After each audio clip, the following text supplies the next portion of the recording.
श्री सुखदेव जी महाराज पृथ्वी का सृजन बताते हैं। पृथ्वी कैसे बनाई भगवान ने, बहुत विस्तार का प्रसंग है, पर मैं सूक्ष्म में कह देता हूं।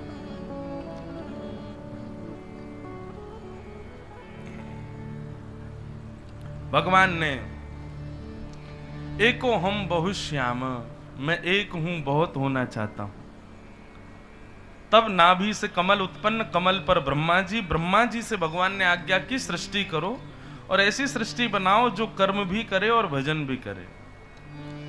तब ब्रह्मा जी ने पृथ्वी बनाना शुरू किया और सबसे पहले पृथ्वी पर उद्भिद, पेड़ पौधे आदि इन सबको बनाया। उसके बाद अंडज, अंडे से पैदा होने वाले जीव बनाए। उसके बाद जरायुज, जरा में लिपट कर होने वाले जीव बनाए।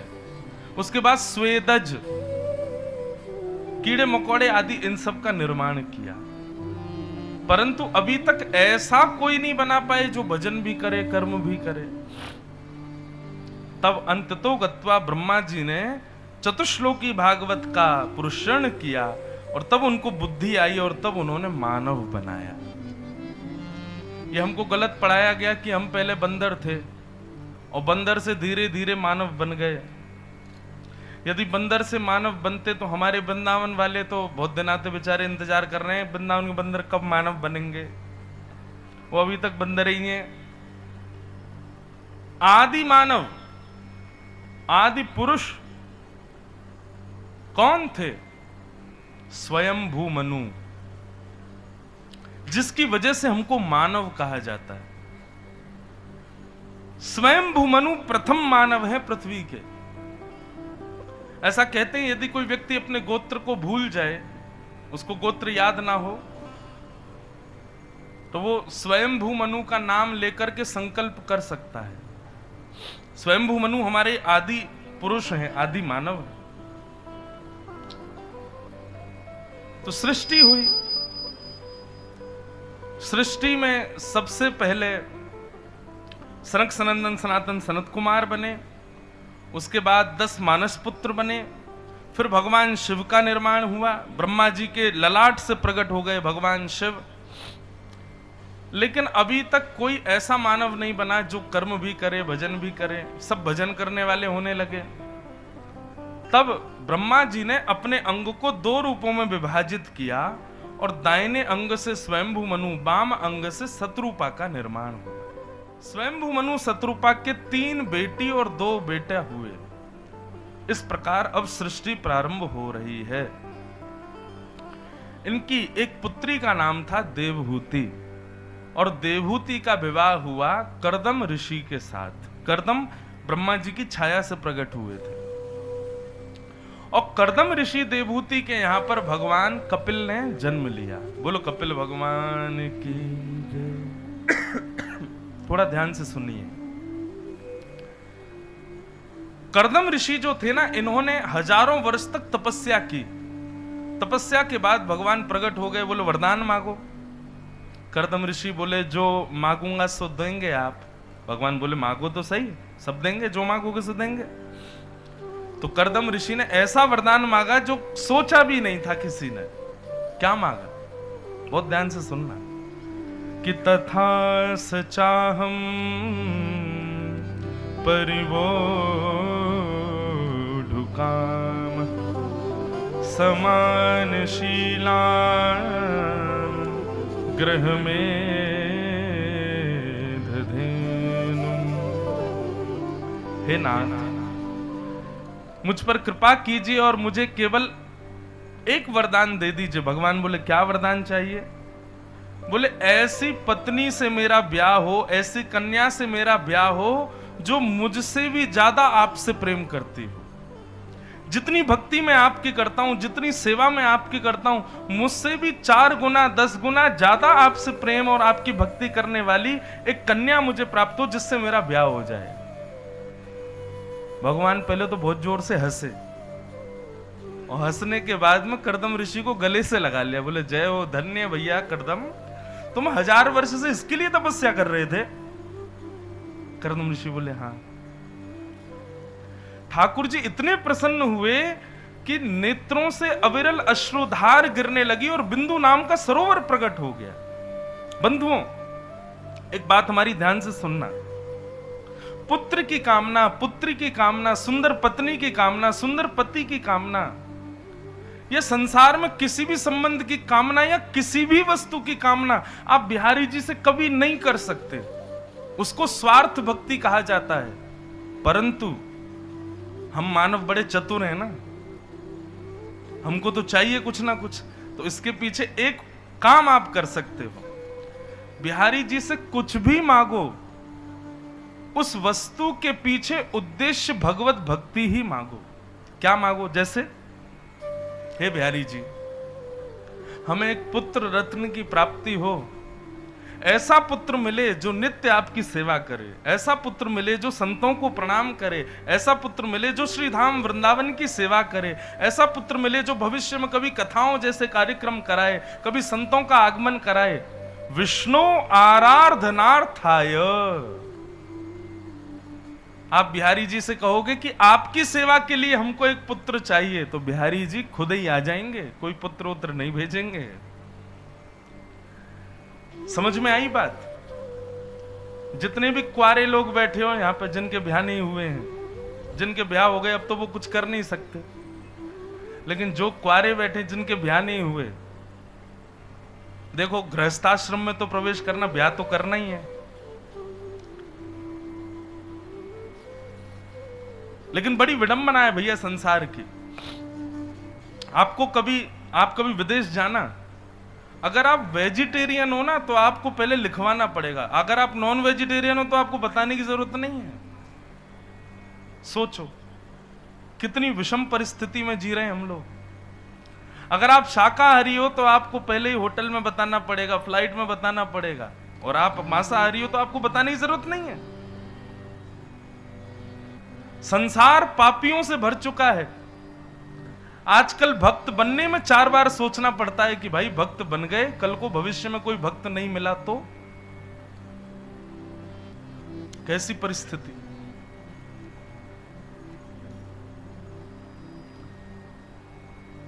अंदरूनी बात बताऊं, पहले जब संबंध होते थे ना तो ये देखा जाता था खाने पीने वाले लोग तो नहीं है, और अब अंदरूनी तरीके से यही पूछा जाता है। लड़का कहता उस लड़की के संग तो मैं रह ही नहीं सकता। क्यों? कुछ खाती पीती नहीं है, वो तो भक्त है, मंदिर जाती है, सीधी सरल लड़की। ऐसी नहीं चाहिए मुझे, ऐसी चाहिए कि लाइटर से मेरी भी सिगरेट जलाए, अपनी भी जलाए, उससे ब्याह करूंगा मैं। तो ये समाज बन चुका है बंधुओं अभी। अच्छा, परिवारों को तो पता है कि दोनों बड़े सीधे हैं, पर दोनों की आपस में चर्चा में हो जाता है कि हाँ आप थोड़ा बहुत पीते वीते हैं ना, बोला हाँ तो फिर बढ़िया बनेगी, हमारी चलेगी। आप कहेंगे महाराज जी आपको इतना अनुभव कैसे? भैया हम घाट घाट के पानी पीते हैं, पूरे विश्व में भ्रमण करते हैं, घरों में जाते हैं, बाल बच्चे बैठते हैं, सब बैठ के कभी क्वेश्चन आंसर करते हैं तो पता चलती है।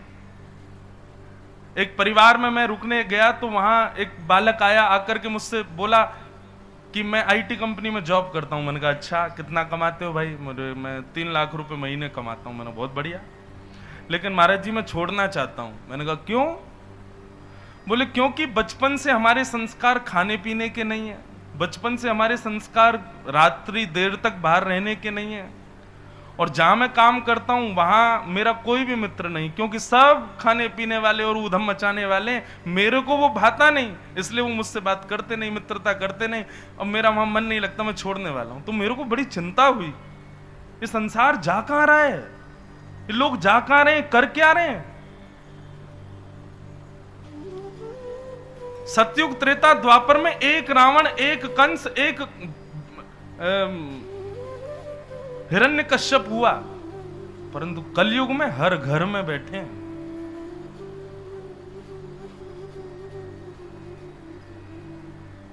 पहले एक राक्षस की चर्चा होती थी कि लंका में एक राक्षस बैठा है, परंतु आज और आने वाले समय में पता है ऐसी चर्चा होगी, हाँ भाई मां गोवर्धन में एक कोई भक्त है, बाकी तो सब राक्षस ही हैं।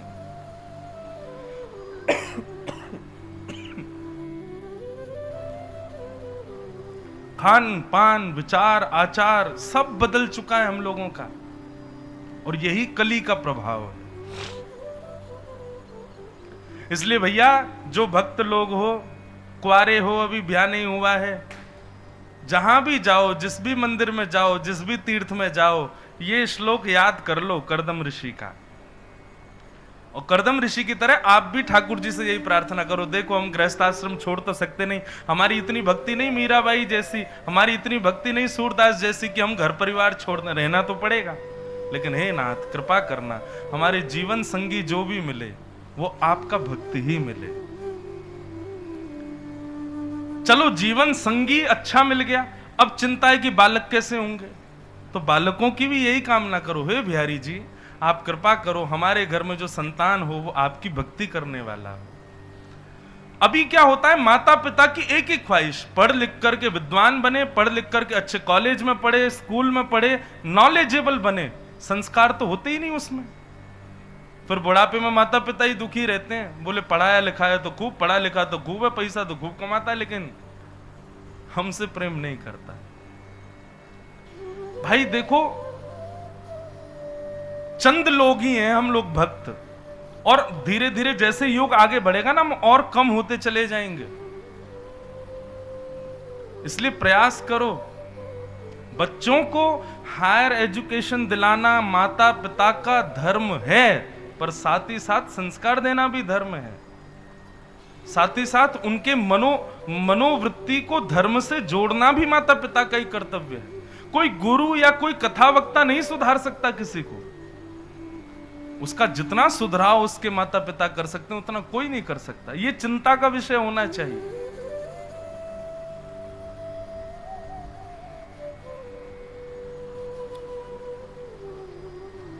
अभी भक्ति बढ़ी तो है लोगों में, युवाओं में भक्ति बढ़ तो रही है, परंतु प्रदर्शन की भक्ति बढ़ रही है।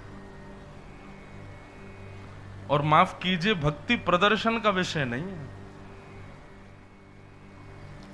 रत्न तो सदा गोपनीय रखा जाता है, प्रेम तो सदा गोपनीय रखा जाता है। जितना गोपनीय प्रेम या रत्न रखोगे उतनी ज्यादा सुरक्षा रहेगी। परंतु अभी भक्ति क्या, पूरा जीवन प्रदर्शन बना दिया हम लोगों ने। सोशल मीडिया के नाम पर केवल प्रदर्शन है। आप लोगों को नहीं पता होगा, लेकिन जो लोग सोशल मीडिया चलाते हैं उन सबको पता है आजकल लोग क्या करते, सुबह उठने से रात्रि सोने तक एक एक चीज सबको बताना। मैं कैसे सोता हूं, कैसे उठता हूं, कहां जाता हूं, क्या करता हूं, क्या नहीं करता। क्यों? हमने अपने जीवन को प्रदर्शन बना दिया, भक्ति को प्रदर्शन बना दिया। गोपनीय रखो। तो कर्दम ऋषि ने, अच्छा देखो, कर्दम ऋषि ने भगवान से मांगा कि ऐसी पत्नी मिले जो मुझसे भी ज्यादा आपसे प्रेम करे। तो ठाकुर जी इतने प्रसन्न हो गए। भगवान बोले, कर्दम, स्वयं भूमनु जो प्रथम मानव है पृथ्वी की, उनकी बेटी है देवभूति, बहुत सुंदर है, और सुंदरता से भी ज्यादा वो मेरी भक्त है, उससे तुम्हारा ब्याह होगा, परसों तुम्हारा ब्याह होगा। ये तो रहा तुम्हारा वरदान। अब एक वरदान मैं अपनी तरफ से देना चाहता हूं। कर्दम ऋषि बोले, क्या? बोले, तुम्हारे यहां पुत्र बनकर के मैं ही आऊंगा, मैं भगवान ही तुम्हारे यहां पुत्र जन्म लूंगा। Buy one get one free। मांगा एक वरदान, मिले दो। लोग कहते हैं ठाकुर जी से मांगना बुरा। मांगना बुरा कब? जब संसारी उपभोग मांगा गया। लेकिन भगवत भक्ति ही उस संसार में मांगी गई हो तो वो बुरी नहीं है। आप ठाकुर जी से पुत्र भी मांगो, पुत्री भी मांगो, पत्नी भी मांगो, पति भी मांगो, अच्छे संबंध भी मांगो, लेकिन सबके पीछे उद्देश्य क्या हो? हे बिहारी जी, मिले ऐसा जो आपका भक्त हो, मिले ऐसा जो हमें आपके पास लाए, मिले ऐसा जो संतों की सेवा करे।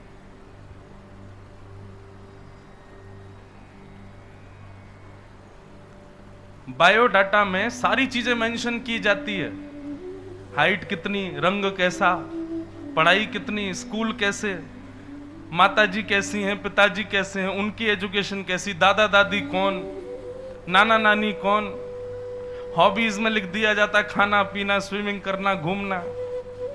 कभी किसी बायोडाटा में यह मेंशन नहीं होता कि हर महीने हमारे पुत्र को वृंदावन जाना है, गले में कंठी माला पहनता है, कथा सुनने में उसको बड़ी रुचि है, ठाकुर जी की बड़ी सेवा करता है। आप इसको मेंशन करवा देना बायोडाटा में आइंदा अपने बालकों के में। यदि कुभक्त परिवार में बायोडाटा गया ना तो बायोडाटा वापस ही आ जाएगा, हम नहीं कर सकते। भक्त परिवार में जाएगा तो वो लड़की लेके ही आएंगे, बोले नहीं यही चाहिए हमको।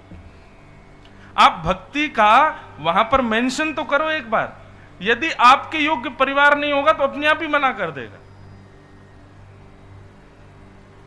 और आपके योग्य होगा तो स्वीकार करेगा। हमने कभी देखा ही नहीं किसी बायोडाटा में कोई मेंशन कराता हो।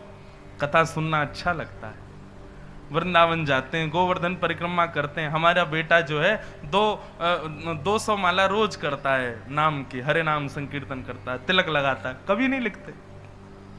अच्छा, इसमें भी यदि शर्म आ रही है कि हम बायोडाटा में कैसे मेंशन कर दें कि हम भक्त हैं, तो फिर तुम भक्त कहाओ भी मत खुद को, इतनी शर्म आ रही है तो। भक्त हो तो मेंशन करो सब जगह, ताकि पता चले कि भाई भक्त हैं, हमको भक्ति ही चाहिए। और जब भक्ति के संबंध की संबंध वस्तु मांगेंगे, कल्याणकारी होगी। भगवान ने कहा कर्दम ऋषि जाइए, आपके यहां पुत्र बन के मैं ही आऊंगा। और कर्दम ऋषि का विवाह देवहूति के साथ में हुआ। देवहूति से विवाह के बाद सुंदर कथा है, बड़ी लंबी है, थोड़ा सूक्ष्म में सुनाऊं तो कर्दम ऋषि ने जब देवहूति के साथ में विवाह हुआ तो देवहूति का स्वरूप इतना सुंदर था कि कर्दम ऋषि उनको देखते देखते देखते समाधि में चले गए, अपनी पत्नी को, और विवाह के तुरंत बाद। और समाधि भी एक आध घंटे की नहीं थी, 60 वर्षों तक समाधिस्थ रहे। 60 वर्ष बाद जब नेत्र खुले कर्दम ऋषि के, तो सामने वृद्ध मैया बैठी थी। कर्दम ऋषि ने कहा, जय हो मैया, मेरी पत्नी देवहूति, आपने देखा उसको? देवहूति मैया बोली, मैं ही हूं देवहूति। बोले आप तो वृद्ध हो गई। बोले तो आप ब्याह करते ही 60 वर्ष की समाधि में चले गए। देवी देवी आप चिंता मत करो, इस सरोवर में स्नान करो, ये बिंदु सरोवर है, भगवान के आंसुओं से बना है। जैसे ही देवहूति ने स्नान किया तो पुनश्च नवीन हो गई। और तब हमारे भारत में सबसे पहला विमान बनाया गया जिसका नाम था कामघ विमान। बंधुओं, भारत ने सारे जितने यंत्र हैं, जितने यान हैं, जितना सब कुछ है, सब पहले निर्माण कर दिया। अभी कुछ दिन पहले भारत ने एक यान छोड़ा, सूर्य के 1% पास जा रहा है, सूर्ययान।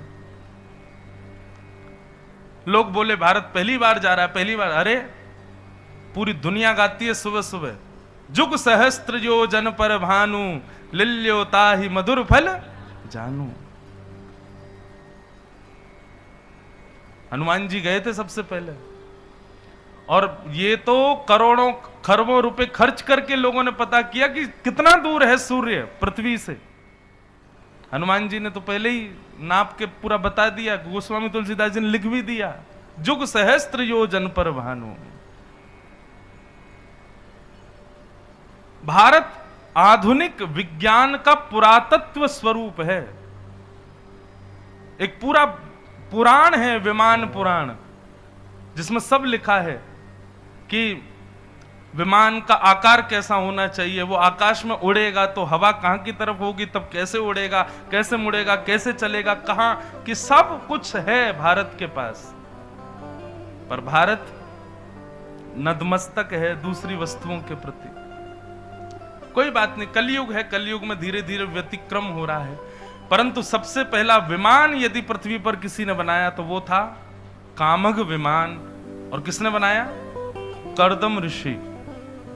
कर्दम ऋषि ने इस विमान का निर्माण किया, और ऐसा विमान बनाया कि आज तक बना ही नहीं है। इसमें सरोवर भी हैं, तालाब भी हैं, मछलियां भी हैं, पहाड़ भी हैं। इतना सुंदर वर्णन है कामघ विमान का। 1000 वर्षों तक भ्रमण करते रहे उसी विमान में। लौट करके आए तो 9 पुत्रियों ने जन्म ले लिया था विमान में ही। कर्दम ऋषि बोले, देवी 9 पुत्रियां हो गई? बोले हाँ। बोले अब तो मुझे भजन के लिए वन में जाना चाहिए। बोले पहले पुत्रियों का ब्याह तो करो। 9 पुत्रियों का विवाह करके वन में जाने लगे तो देवहूति माता ने कहा मैं अकेली कैसे रहूंगी। तब करदम ऋषि को याद आया भगवान पुत्र बन के आने की कह के गए थे। दोनों ने व्रत किया, तपस्या करके भगवान को प्रणाम किया और उसके बाद करदम ऋषि के देवहूति माता के गर्भ में एक बालक आए और 9 महीने के पश्चात उस बालक का जन्म हुआ और वही भगवान नारायण के अवतार कपिल कहलाए।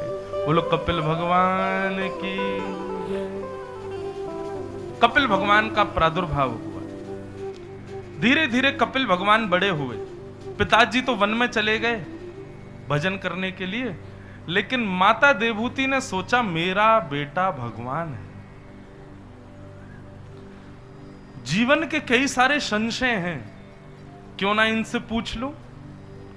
और आज अपने पुत्र का तिलक करके माला पहना करके एक वृक्ष के नीचे व्यासपीठ जैसी बना के उस पर बिठा दिया और कहा थोड़ी देर के लिए भूल जाओ कि मैं तुम्हारी मां हूं, तुम मेरे पुत्र हो। मेरे जीवन के कुछ संशय हैं, आप भगवान हो, मेरे प्रश्नों का उत्तर दीजिए। इसी को ही सांख्य शास्त्र कहते हैं, दर्शन शास्त्र कहते हैं, जो माता देवहूति को कपिल भगवान ने सुनाया। फिलॉसफी है भागवत की। कहते हैं जिसने दर्शन शास्त्र, फिलॉसफी, कपिल देवहूति संवाद को सुन लिया, एक बार जीवन में उतार लिया, उसको निश्चित अपने जीवन में भगवत दर्शन हो जाएगा, वो संसार से परे हो जाएगा। अद्भुत ज्ञान की पराकाष्ठा। देवहूति माता चरणों में प्रणाम करते हुए, वंदन करते हुए कहती हैं नाथ मेरा एक प्रश्न है, उसका उत्तर दीजिए। निर्वेणा नितरां भूमन् असद इंद्रिय तर्षणात् येन संभाव्यमानेन प्रपन्ना तम प्रभो। हे नाथ, हमारे शरीर में 10 इंद्रियां होती हैं बंधुओं। हमको 10 सेवक दिए हैं ठाकुर जी ने, सेवा के लिए नौकर दिए हैं 10। आंख, नाक, जीभ, कान, त्वचा, हाथ, पैर, मुख और 2 उपस्थ गुप्त इंद्रिय। ये 10 सेवक हैं हमारे शरीर में। परंतु पता है क्या हो गया है? हैं तो ये सेवक, आए तो हमारी सेवा करने, पर जैसे जैसे हम बड़े होते हैं संसार के विषयों की वजह से हम इनके सेवक बन जाते हैं। समझ में आ रही है बात? आप जीव को वो नहीं खिलाते हो जो जीव को खिलाना चाहिए, आप जीव को वो खिलाते हो जो जीव को चाहिए। आप आंखों को वो नहीं दिखाते हो जो दिखाना चाहिए, आप आंखों को वो दिखाते हो जो आंख देखना चाहती है। कानों को वो नहीं सुना रहे जो सुनाना चाहिए, सुनाते वो हो जो सुनना चाहते हैं। और इसी कारण से हम पाप करते हैं।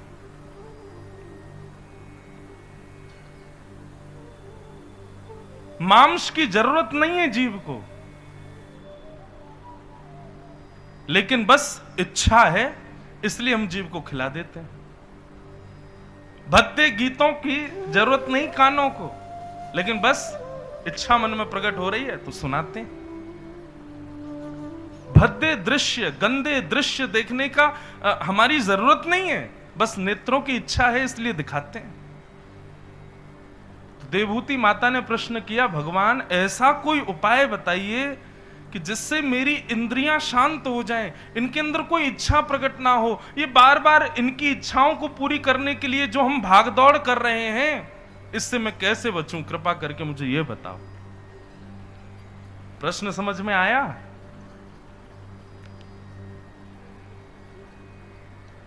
देवहूति माता का प्रश्न और भगवान कपिल इसका उत्तर दे रहे। श्री भगवान उवाच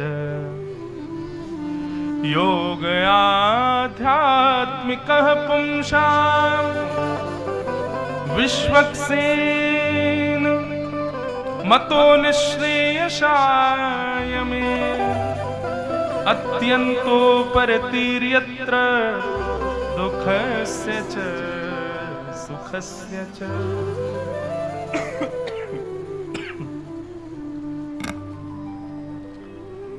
जो ग्राम सिन्न जो होता है ना, ग्राम सिन्न किसको कहते हैं? गांव का शेर, कुकर, कुत्ता। अब व्यास मंच से बार बार तो नहीं बोलेंगे, इसलिए हम ग्राम सिन्न बोलेंगे, हैं? इसी से ही समझ जाना। तो ग्राम सिन्न जो होता है उसका सबसे प्रिय भोजन क्या होता है बताओ? उसकी सबसे प्रिय वस्तु क्या है? हड्डी।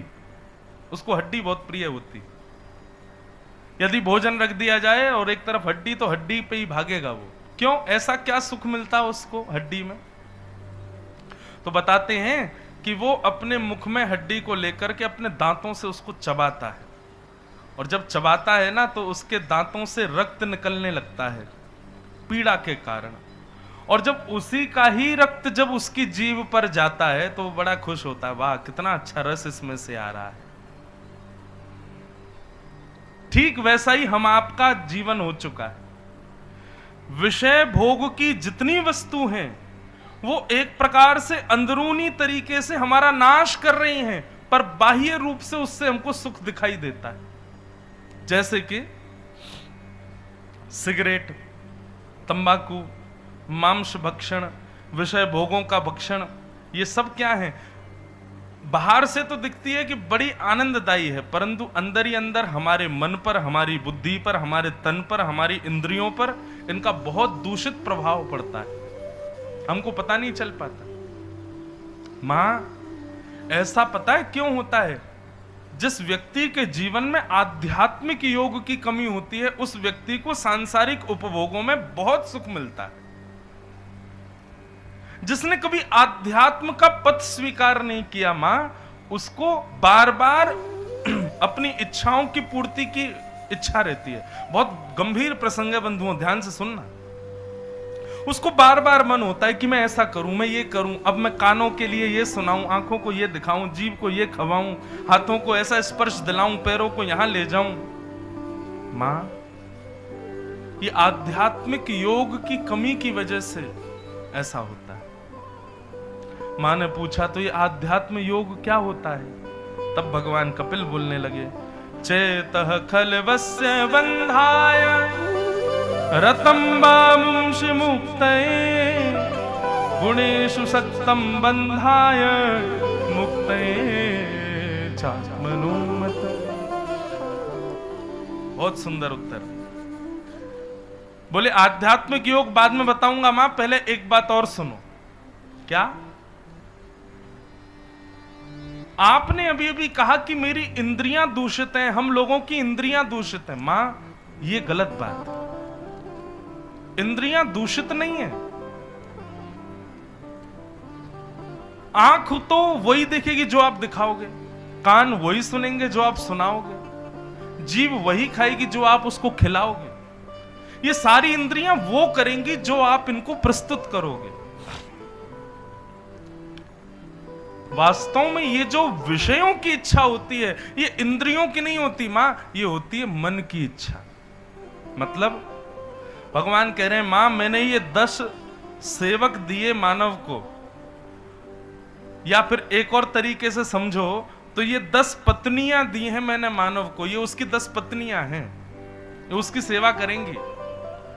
परंतु धीरे धीरे क्या होता है, इन 10 पत्नियों को कोई और अच्छा लगने लग गया, और वो कौन है? बोलो आपका मन। अब वो मन इनको आज्ञा करता है मुझे ये खिलाओ, तो ये व्याकुल हो जाती हैं, आपकी बुद्धि को आदेश करती हैं ये खिलाओ, ये खिलाओ, ये खिलाओ, ये खिलाओ। खाने की इच्छा जीव की नहीं है मां, मन की है। पहनने की इच्छा तन की नहीं है, मन की है। भोग करने की इच्छा हमारी इंद्रियों की नहीं है, मन की है। मां, इंद्रियों को नहीं सुधारना है, मन को सुधारना है। और मन कैसे सुधरेगा? आध्यात्मिक योग से। और आध्यात्मिक योग में प्रवेश कैसे होगा? बोले जैसे ही मैया अपना संग सुधारोगे वैसे ही आध्यात्मिक योग में आपका प्रवेश हो जाएगा। संग सुधारो। मां ने पूछा किनका संग करें? भगवान बोले जिनमें ये 5 लक्षण दिखाई दें उनका संग करो। कौन कौन से 5 लक्षण लिख लीजिएगा। तितिक्षव कारुणिका सुहृदः सर्वदेहिनां अजात शत्रवः शांता साधव साधुभूषणा। साधव साधुभूषणा। वैसे मैंने इतनी कथाएं करके और अनुभूति में एक बात तो मैं लिया आया कि ये 5 लक्षण मेरे को तो देखने को मिले नहीं किसी में। आपको भी जब मैं बताऊंगा तो आप भी कह देंगे, मोहर लगा देंगे, महाराज जी ये लक्षण वास्तव में नहीं है किसी के अंदर। सबसे पहला लक्षण सहनशीलता, सहन करने की ताकत। आप कहोगे महाराज जी अरे नहीं नहीं, हमें कितनी भी देर धूप में घुमा लो हमें चिंता नहीं होती, हमें कितना भी ठंडा पानी पिला दो हमें कोई दिक्कत नहीं होती, हमें कितनी भी मिर्च खिला दो हम सहन कर लेते। इसको सहन करना थोड़ी बोलते हैं। सहन करना किसको कहते हैं? किसी व्यक्ति का अवगुण उसके मुंह पे जाके बोल दो, फिर देखो कितना सहनशील है। 2 मिनट में विचलित हो जाएगा, 2 मिनट में उसका मन व्याकुल हो जाएगा। भले ही हो सकता है बाहर दिखाए नहीं, अंदर ही अंदर गालियां देने लग जाएगा। कई लोग मंदिर जाते हैं तो मैंने देखा वो कान पकड़ते हैं मंदिर जाके, ऐसे करते हैं। क्यों? उसके पीछे एक कारण तो यह है कि देखी दिखाई चीज करना। किसी और को उन्होंने देख लिया कान पकड़ते हुए, तब से वो भी पकड़ने लगे कि भाई मंदिर में जाके कान पकड़ना चाहिए। परंतु इसका वास्तविक अर्थ यह है कि हे नाथ, हमने कितने पाप किए, कितने दूषित काम किए, आपको सब पता है, सबके लिए क्षमा। मैं कामी, क्रोधी, लोभी, मोही, ईर्षा, द्वेष, अभिनिवेश, अहंता, ममता, चिंता, ये सब मेरे अंदर है नाथ, सबके लिए मुझे क्षमा करना। भगवान के सामने जाके हम अपनी वास्तविकता को स्वीकार करते हैं, इसलिए क्षमा मांगते हैं। हाथ जोड़ना भी एक प्रकार का क्षमा ही है। परंतु उसी व्यक्ति के बाहर आने पर आप उसके अवगुण उसको बता दो। भाई कुछ भी कहो, तुम ना थोड़े से ना लोभी जैसे हो, तुम्हारा लोभी जैसा स्वभाव है, तुम थोड़े से ना हमको ईर्ष्यालु लगते हो, मेरी उपलब्धि से तुमको ईर्ष्या होती है। आप इतना कहोगे नहीं कि सामने वाला व्यक्ति विचलित हो जाएगा, क्रोध में भर जाएगा, दिख जाएगी कितनी सहनशीलता है। नहीं है सहनशीलता। लेकिन भगवान कह रहे हैं मां, जिसमें सहनशीलता हो उसका संग करो। दूसरा गुण कारुणिका, मतलब दया। जिसके अंदर दया हो सबके प्रति, उसका संग करो। तीसरा गुण सुहृदः सर्वदेहिनां, सबका भला चाहने वाला हो। केवल मैं, मेरे बच्चे और मेरा परिवार खुश रहे, इसी में ही सीमित ना रहे, सब खुश हों, इस बात में जो रहता हो।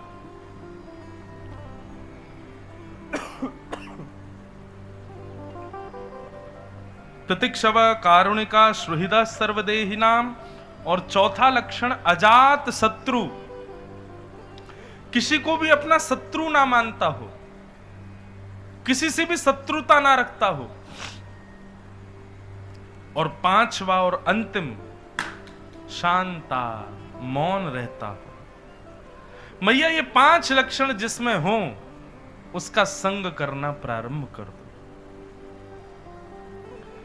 हमने अनुभव किया, इतनी कथाओं में ये विषय कहा है, ये 5 लक्षण मानव में नहीं है, हमको किसी में देखने को नहीं मिलेंगे। तो किसी में देखने को नहीं मिल रहे तो फिर क्या करें? अपने अंदर लाने का प्रयास करो। सबसे पहले तुम ही बनो। एक अंग्रेजी में कहावत कहते हैं ना, be the change you want to see in world. दुनिया में जो आप बदलाव देखना चाहते हो, पहले अपने अंदर लाओ। तो ये 5 लक्षण लिख लीजिए। और एक बात और बता दें, इनको अपने अंदर लाना कैसे? उल्टे रूप में लेके आओ। मतलब 5वां लक्षण पहले लाओ, चौथा लक्षण दूसरे नंबर पे, तीसरा लक्षण तीसरे नंबर पे, दूसरा फिर पहला। सबसे पहले आप सहनशील नहीं बन पाओगे। सबसे पहले क्या करो, सबसे पहले शांत बनो, शांता। आज से संकल्प लीजिए, थोड़ा कम बोलना प्रारंभ कीजिए। बहुजल्पिक लोग, ज्यादा बोलने वाले लोगों की जीभ में दो दुर्गुण आ जाते हैं। एक दुर्गुण तो आता है कि उनकी बात का प्रभाव नहीं होता, ज्यादा बोलने वाले लोग, और दूसरा बहुजल्पिक लोगों की जीव में असत्य संभाषण ज्यादा होता है। इसलिए पहले शांत रहो, मौन होना प्रारंभ करो। जैसे ही आप मौन रहने लग जाओगे तो फिर चौथा लक्षण क्या बताया था, अजात शत्रु, शत्रु ना होना। मौन रहोगे तो शत्रु बनेंगे ही नहीं। संस्कृत का एक सूत्र है, मौने च कलहो नास्ति। जो व्यक्ति मौन रहता उसकी कभी लड़ाई नहीं होती। लड़ाई होती ही उन लोगों की जो बोलते हैं। मौन व्यक्ति की कभी लड़ाई नहीं होती। तो मौन से प्रारंभ करो। मौन रहोगे तो अजात शत्रु बनोगे। अजात शत्रु बन जाओगे तो सबका भला चाहने वाले बन जाओगे। सबका भला चाहने वाले बनोगे तो दया अपने आप आएगी। और ये तीनों चारों जैसे ही आपके मन में आएंगे तो पांचवा यानी कि सहनशीलता, ये अपने आप व्यवस्थित हो जाएगी। अभी हम 5 वर्ष बाद भरतपुर आए हैं। जिनके घर रुके हैं और जो लोग भी हमसे मिलते हैं वो सब कह रहे, महाराज जी आप बदले बदले लग रहे हो, आप कम बोल रहे हो, आप रिजर्व हो गए हो, अब आप ज्यादा ऊधम नहीं मचाते, अब आप शांत रहते हो, आप कम बोलते हो। भाई ये बदलाव मुझ में ही नहीं आएंगे। आप भी कथा सुनते रहो, आप भी ऐसे ही होते चले जाओगे। कथा जीवन को बदलती है तो मैंने अपने ऊपर ही देख लिया। आप सम होते चले जाओगे, सम। फिर कोई ज्यादा अभिलाषाएं, इच्छाएं प्रकट होंगी ही नहीं हृदय में। और सत्य बता रहे हैं, सम होने में जो जीवन जीने का सुख है ना, आपकी कोई ख्वाहिश नहीं, कोई अभिलाषा नहीं, कोई इच्छा नहीं, उसके बाद आप जीवन जियो।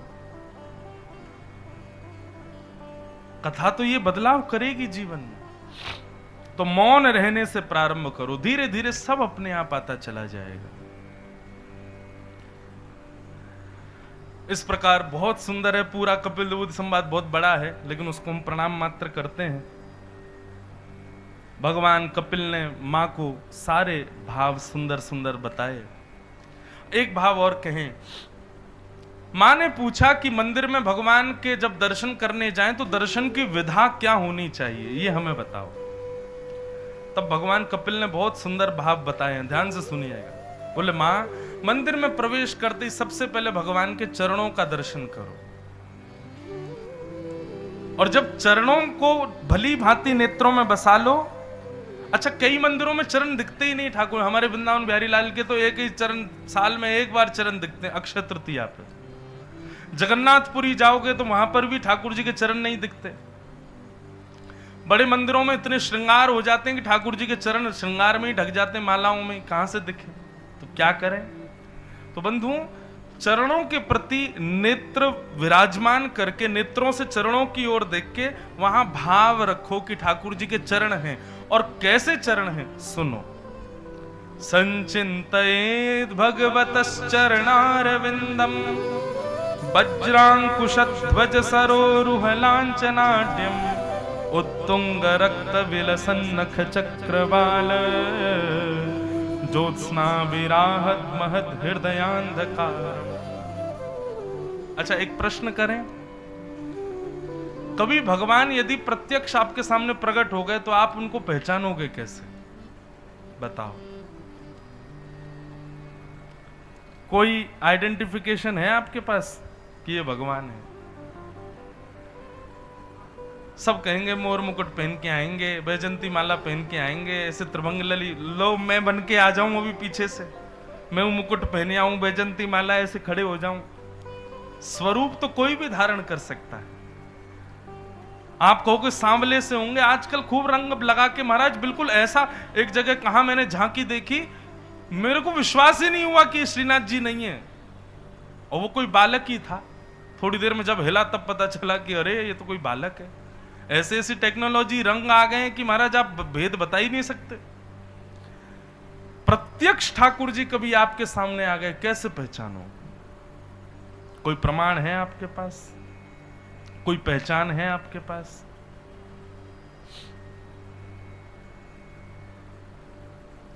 अगर रूप स्वरूप को आप ध्यान में रख रहे हो तो ठाकुर जी छद्म वेश में आएंगे, आप पहचान ही नहीं पाओगे, वेश बदल के आएंगे, कैसे पहचानो?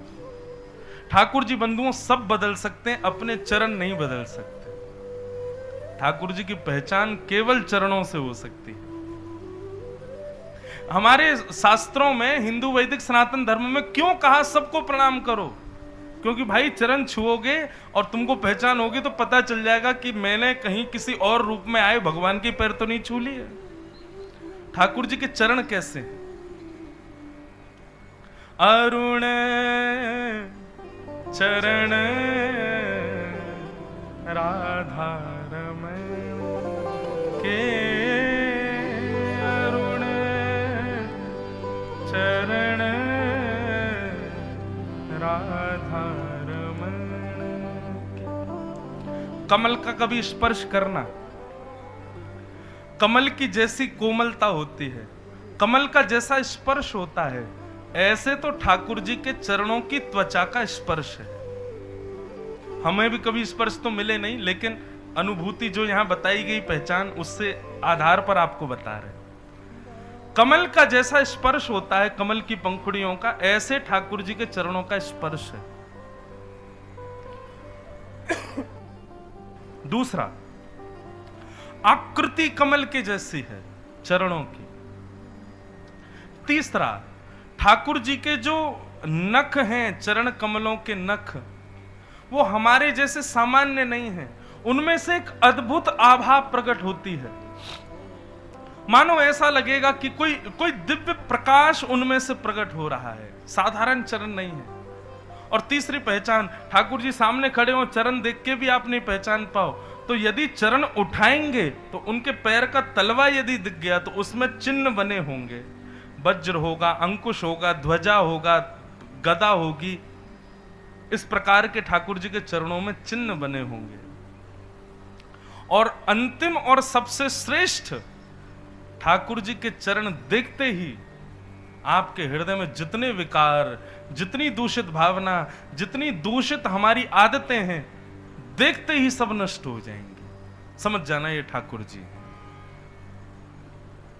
इसलिए हमारे यहां कहा गया, जिसको देखो पहले उसके चरण देख लो। क्या पता किसी रूप में, ना जाने किस रूप में तो हे नारायण मिल जाए, किस रूप में आ जाएं ठाकुर जी।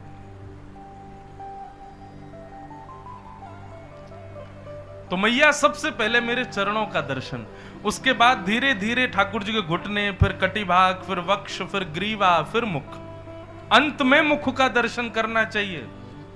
आज हमारी कई बात मान के बिहारी जी जाइए और जाति ऐसे ही दर्शन करना, पहले चरणों को ही देखना। कितने भी सुंदर बने खड़े हों, ठाकुर जी सुंदर श्रृंगार करते ही इसलिए ताकि भक्त आके पहले मेरे मुंह पे ही अटक जाए। आप भी आज चतुर बन के जाओ, सबसे पहले चरण ही देखना, उसके बाद फिर घुटने देखना, फिर कमर देखना, फिर वक्ष देखना, फिर ग्रीवा, फिर मुख देखना। आप कहेंगे इससे क्या होगा? आप जब मंदिर से बाहर आओगे, जब जब नेत्र बंद करोगे, तब तब वो स्वरूप आपको दिखेगा। वो हृदय से जा नहीं पाएगा स्वरूप। एक प्रकार का स्कैनिंग है ठाकुर जी की। अभी क्या होता है, हम दर्शन करके आए, भूल जाते हैं कैसे थे ठाकुर जी। इस प्रकार आप दर्शन करोगे, कभी नहीं भूल पाओगे कि ठाकुर जी का ये स्वरूप कैसा है। मैं तो खुद प्रैक्टिकल करके देखें। हम श्रीनाथ जी जितनी बार गए उतनी बार का भाव बता सकते हैं कि इस समय गए थे तब ठाकुर जी ने ऐसी पोशाक पहनी थी, ये माला थी, मुकुट ऐसा था, ये था, ये वहां का वातावरण था। क्यों? क्योंकि विधा ऐसी बताई गई, उस विधा के अनुसार दर्शन करोगे।